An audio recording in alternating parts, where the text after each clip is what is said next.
ومريم ابنة عمران التي أحصنت فرجها فنفخنا فيه من روحنا وصدقت بكلمات ربها وكتبه وكانت من القانتين. In the name of Allah, the most beneficent, the most merciful, we beseech Allah subhanahu wa ta'ala to send his blessings on the noblest of mankind, Prophet Muhammad sallallahu alaihi wasallam, his household and those who thread his path till the day of resurrection. Welcome once again, viewers. It's your interesting program, The Virtuous Woman, the program, our program, your program, the one you've always waited so long to hear whenever it's time for Sahur. May Allah subhanahu wa ta'ala accept this from us as an act of ibadah. I'm your host for today, Olagmuju Bushro, and the topic to be discussed today is one that requires much attention, that requires rapt attention, that requires your body and soul to be together. Today we are going to be talking about fulfillment of promise. I'm sure you just echoed that topic again. Fulfillment of promise, obviously, yes. Like I always say that Islam is a comprehensive religion. It talks about everything and anything at all. So it means that fulfillment of promise is a topic that will not go out of sight without being talked about. But before I introduce you to our honorable guest in the house, let's go for a short break. إن المسلمين والمسلمات والمؤمنين والمؤمنات والقانتين والقانتات والصادقين والصادقات والصابرين والصابرات والخاشعين والخاشعات والمتصدقين والمتصدقات والصائمين والصائمات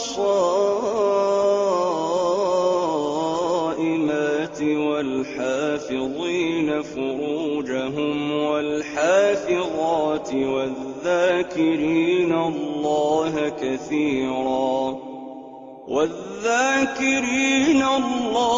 كثيرا والذاكرات أعد الله لهم مغفرة وأجرا عظيما. Welcome back, viewers at home. I am Olagmuju Bushro, and to run the show with me today, I have with me Hajia Kudro Mahmoud. Assalamu alaikum wa rahmatullahi wa barakatuh. Wa alaikum assalam wa rahmatullahi wa barakatuh. So today the topic is fulfillment of promise. How exactly do we approach this topic? Where do we start from? Alhamdulillah Rabbil Alameen wa salatu wa salam ala ashrafil mursalin Sayyidina Muhammad wa ala alihi wa sahbihi wa sallim. Our praise is due to Allah. May his peace and blessings be on the Prophet sallallahu alaihi wasallam, his household, and all those who follow the path till the day of reckoning. Fulfillment of promise simply involves respecting one's undertaking. As a Muslim, if you undertake a thing, you should respect it. That is the demand of Islam. If one enters into any contract, one must be able to honor it to the last. Our own case in the area of fulfillment of promise is not just is a promise by mouth. It has to be all involving. That is, when you promise, you ensure that it's something you can fulfill. Okay. Don't promise what you cannot fulfill, because at the end of the day it will amount to breach of promise, and that is a sinful act in the sight of Allah subhanahu wa ta'ala. To ensure that we fulfill our promises always, Allah subhanahu wa ta'ala enjoins us in a number of verses of the Quran on the need for us to fulfill our promise. One of such verses is Surah Al-Isra, chapter 17, verse 34, where Allah subhanahu wa ta'ala says, Bismillahir Rahmanir Rahim, Wa'awfu bil 'ahd, innal 'ahda kana mas'ula. That is, fulfill every covenant, because you'll be called to account for it. That tells us that the issue of fulfillment of promise transcends beyond this world. Okay. As a Muslim, just like we are going to account for all our actions, our area of giving promise is part of those things that will be questioned, one will be questioned about in the hereafter. And once you remember this, it's very important that if you want to make promise, make sure it's something you can fulfill. It's something, if you want to make an oath, make sure is the oath that you'll be able to redeem. Okay. Don't just open mouth and at the end of the day, don't just open your mouth and promise. Then within your heart, you know you can't fulfill that promise. Islam doesn't allow that such promise. That's why Allah Subhanahu wa Ta'ala cautions us that you should remember that it will be questioned about in the hereafter. That you'll be called to account for every promise you make. Then also in Surah An-Nahl, chapter 16, verse 91, Allah Subhanahu wa Ta'ala says, "Wa'awfu bi'adillah idha ahadtum." That is, fulfill the covenant of Allah when you make one. As a Muslim, we may find ourselves in a situation where we feel, maybe Allah Subhanahu wa Ta'ala has done this for me. I want to show my appreciation by promising I will do this, I will do that. When you promise you will do something for Allah, maybe you want to fast for a particular favor He has bestowed on you, you have to ensure you observe that fast, because it's a promise you have made to Allah. And that's why Allah says when you make any promise unto Him, you must ensure you fulfill it. Then we don't say what we cannot do, because we have also been cautioned in verse 2 to 3 of Surah Al-Saf. Alright. When Allah says, Bismillah ar-Rahman ar-Rahim, Ya ayyuha alladhina amanu, lima taquluna ma la taf'alun, kabura maqtan inda Allahi an taqulu ma la taf'alun. That, oh you who believe, why do you say that which you do not do? For it's most grievous sin in the sight of Allah that you say that which you do not do. That is to tell us that we don't utter such promises that we know we don't have the capability of fulfilling. So that is to tell us that before you make promise, you have to think deeply. Make sure it's something within your capability, something you can do, you can accomplish. Then thirdly, it must be on legitimate matters. When you want to make promise, it must be promise on something that is legitimate, something that is right. It must concern the truth. It must not be on sinful act. You don't promise on sinful act or something that will amount to disobedience to Allah Subhanahu wa Ta'ala. For instance, maybe you are in courtship with somebody, and you've promised that you marry each other at the end of the day.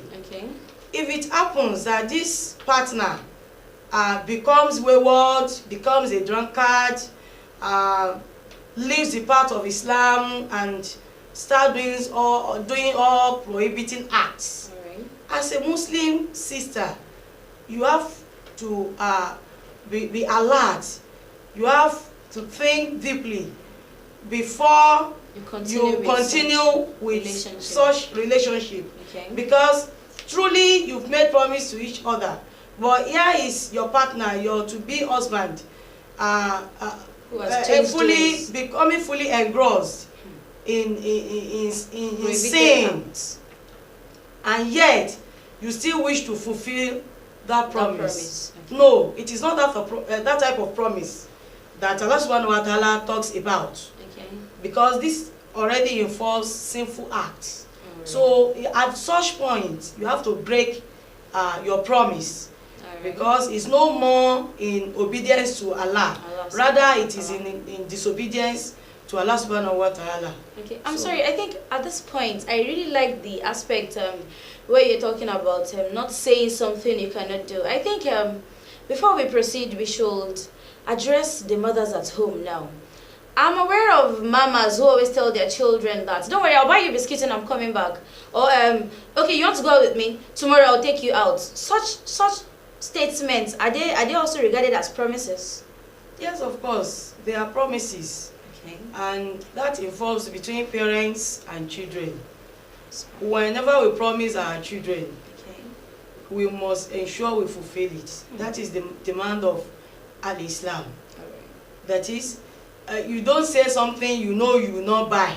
You don't promise him or her anything you will not bring home at the end of the day.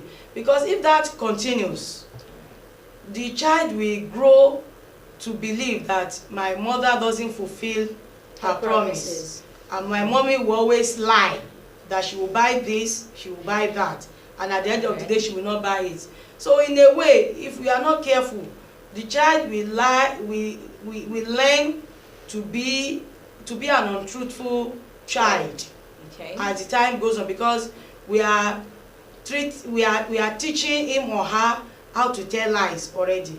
Because there was even an instance in the life of the Prophet that Aisha invited a boy to come and take, and when the boy came, Aisha gave him dates. The Prophet said, if you have called him without giving him anything, it would have amounted to telling lies. So that is to say that whenever we promise our younger ones at home, we should live up to the promise. Live up to the promise. Yes. Okay. Now, another area that is important in the issue of fulfillment of promise is our ability to remember our promises. Is a very important factor. That's important. When it comes to keeping promise. We have to be able to remember whatever promise we give to people, and at the same time we must follow promise up with determination. If there is no determination of mind, then it may be difficult for us to fulfill our promise. Because on the first aspect, that is on memory, being conscious of what we promise is a very important factor, because even it happened to the first man on the earth, that was Adam alayhi salam. Allah subhanahu wa ta'ala has taken promise from him that he will not go near the forbidden tree. That's true. But along the way, he became a prey to weakness and forgetfulness within some few days, and he went ahead to break his promise.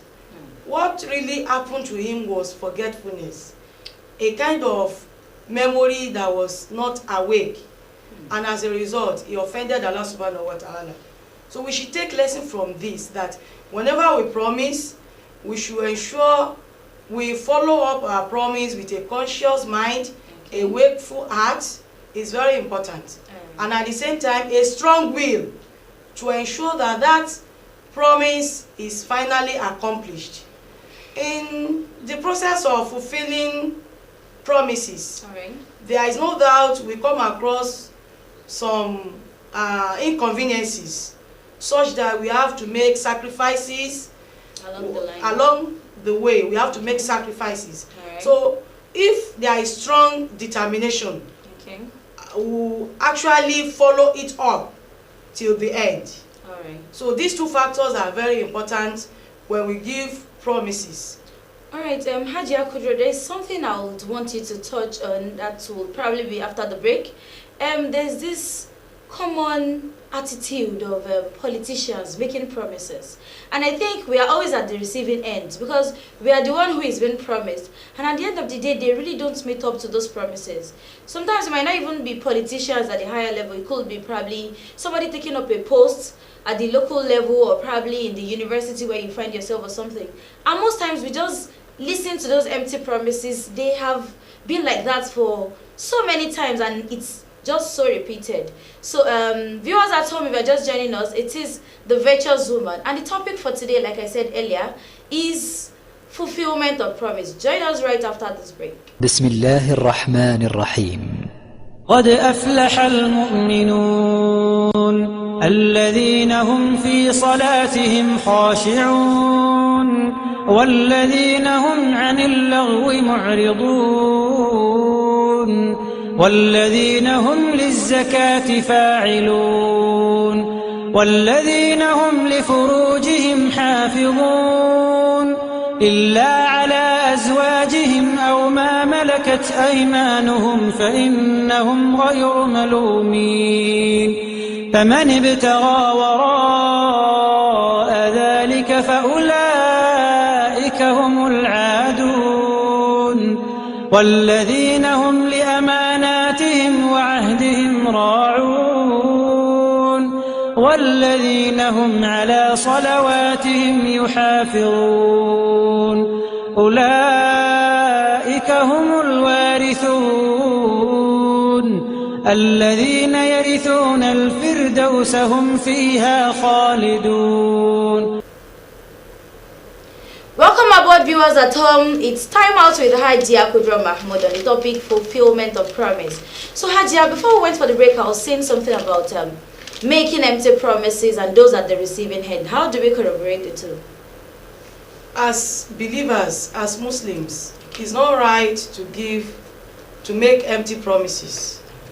Because Prophet Sallallahu, apart from those Quranic verses we have mentioned earlier, Prophet Sallallahu cautioned us by making us realize that it's a sign of hypocrisy for anybody to give promise and not fulfilling it. He says in one of his ahadith that there are 3 signs of an hypocrite.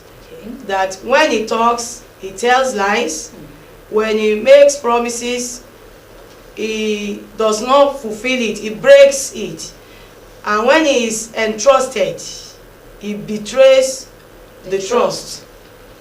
So from this hadith, it becomes very clear that as a Muslim, as somebody that knows that everything does not end here in this world, we will meet with Allah subhanahu wa ta'ala in the hereafter to give account of all our actions, of all our deeds, then we must be conscious every time that whatever promise we give to people, we should be able to fulfill it. So as leaders, as bosses in offices, as politicians, don't make promise that you cannot fulfill. That's because doing it amounts to deceiving people. And Islam is against deception. We must not deceive others. A fulfillment of promise is a kind of human right. It is the right of other people that is binding on us, and is an obligatory duty on us to discharge the right. So as a Muslim or any human being on the surface of the earth, you must always keep it in mind that when you make promise, you fulfill it. The fact that you want to attain a post does not mean you have to tell lies before attaining such positions. Because if that happens, the implication is next time you come up and campaign, then people should not vote for you. You should lost the trust of because the people. The implication is they should not have trust in you again. You have created a kind of mistrust already. And when you come up and say you want to campaign and want them to vote for you again, if people are really thinking the way they should, then such candidates should never come up again. And even when they come up, they should not be voted for. That is the demand of Islam. All right. Ma, please, can you take us through? I'm sure that in making a promise, Islam would have, I know that Islam is a very comprehensive religion and it talks about everything. I want our viewers at home to have a clearer understanding of the implication of breaking a promise. A party to the agreement made, is it permissible to change the terms of agreement? For instance, there's a business deal and I'm supposed to get about 50%, the both of us would have 50% share. And probably I didn't get up to that, or I have more responsibilities to take care of. Can I decide to, since you are richer than I am, so I can decide to give you a 30 while I take 70, can a party to the agreement change the terms of promise? Now, on that, it cannot just happen like that, that one of the parties will go ahead changing an agreement that was mutually taken by the two parties. If there is a necessity for that, that should be done by the two parties involved with understanding and trust. But a situation where somebody will go in agreement or will promise somebody that maybe in business transactions, Okay. that maybe somebody borrows money from another person and promises to pay back the loan at a particular time. Right. But within that person, as he was promising, is having it behind in his mind that he won't pay back the loan. Right. That is not accepted. That is a very sinful act in Islam. Because there is even an hadith that Prophet said, if anybody borrows money and have the intention of not paying back the money at the time of borrowing, that if the person dies in such a condition, that is the condition of not paying back the debt, okay, okay. Allah subhanahu wa ta'ala will raise that person up, that person will meet Allah on the day of judgment as a thief. We can see the implication. So it is not right for anybody to go behind to change any agreement just because you feel the other person is richer than you do. No. Not even the death of a party to the agreement can change it. No, not even the death. Not even the death. Yes. Okay. Not even the death of the other party can change it. Okay. Because there was even an instance in the life of the Muslims, the companions, that Prophet promised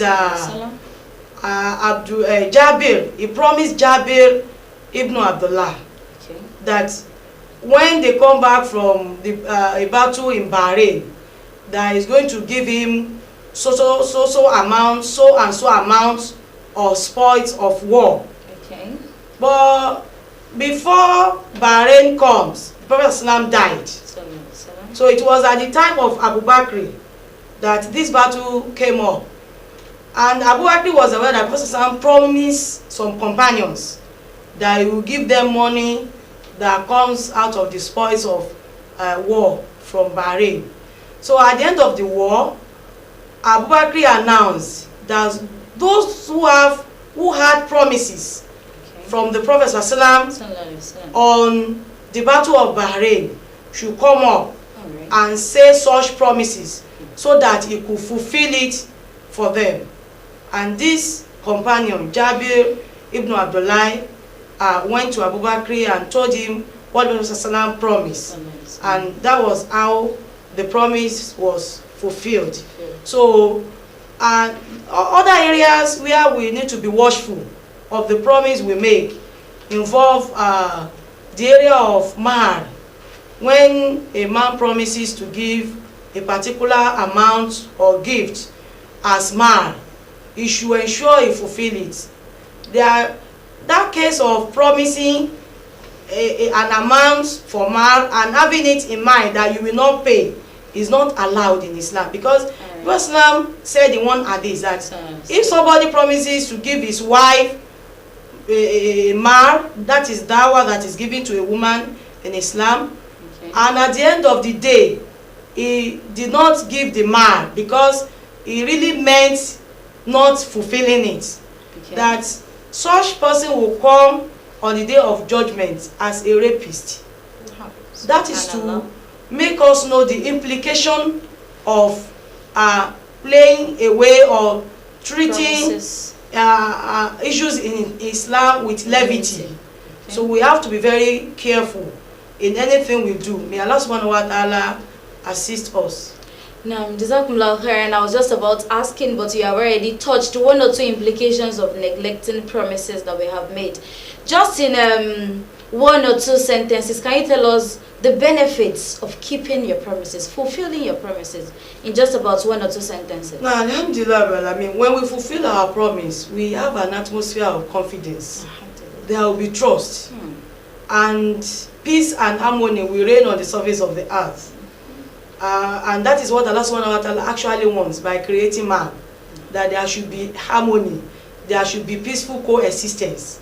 So when we are able to fulfill our trust, then this mutual peace and harmony will reign, and the society will be free of deception, and there will be good relationship among mankind. Talking of good relationship, I think our viewers at home, you will not say that I did promise there was going to be an interesting session and it didn't meet up to your expectation. I'm sure that on this session of Fulfilling Promises, you've had a very wonderful time. I do not doubt that. Same time, same station tomorrow. Join us again on The Virtuous Woman. I am Olagunju Bushra. Assalamu alaikum wa rahmatullahi wa barakatuh. Today you become man and wife, fulfilling the sunnah as way of life. Today you'll find serenity. May your life be filled with sincerity. There is no happier day in your life than the virtue of being man and wife. There's joy without any end. Allah's blessing on this day does descend.